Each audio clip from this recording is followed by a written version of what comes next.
Una vez el objeto empieza a deslizarse, ¿verdad? Se está deslizando sobre la otra superficie, entonces la fricción pasa al rango cinético.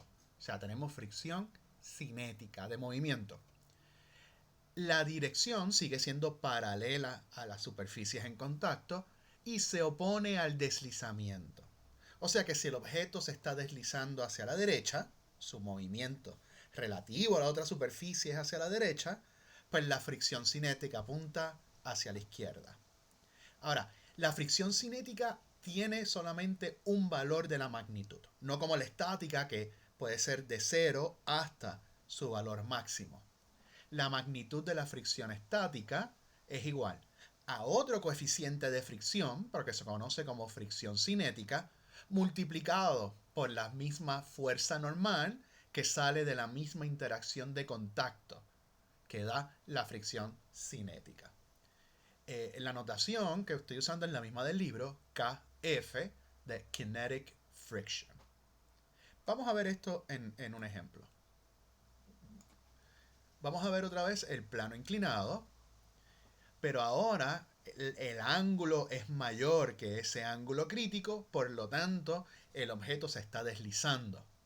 Y pues creo que es fácil ver o de imaginarnos que se va a deslizar hacia abajo, ¿no? Paralelo a la superficie.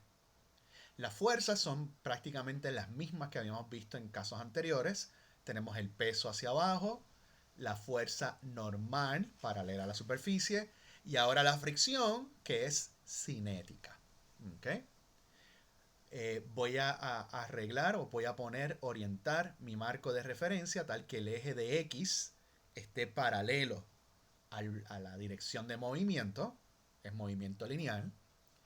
Y pues al hacer mi diagrama de fuerzas, obtengo fuerza normal en el eje de Y, fuerza de fricción cinética en el eje de X y el peso separado del eje de Y por un ángulo Z.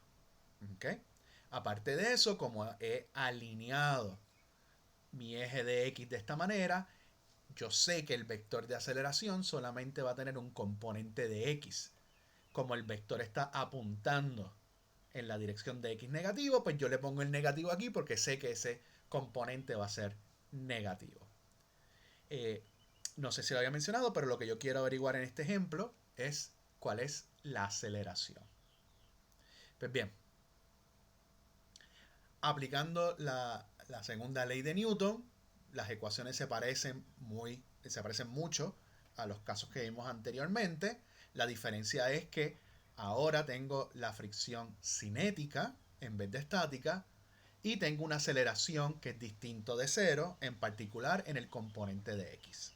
Así que al sumar las fuerzas e igualarlas a m por a, puedo separarlas en dos ecuaciones, una para los componentes de X y otra para los componentes de Y. Así que para los componentes de X tenemos esto, y para los componentes de Y tenemos esto que está acá. Ahora, la magnitud de la fuerza de fricción cinética está dada por esta ecuación.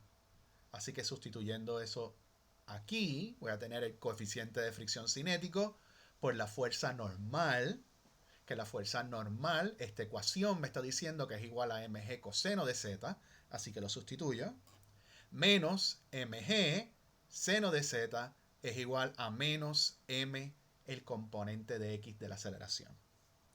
Las masas se cancelan, multiplico todo por negativo 1 y llego a que la aceleración, el componente de x de la aceleración, es igual a seno de z menos mu sub k coseno de z, todo eso multiplicado por g.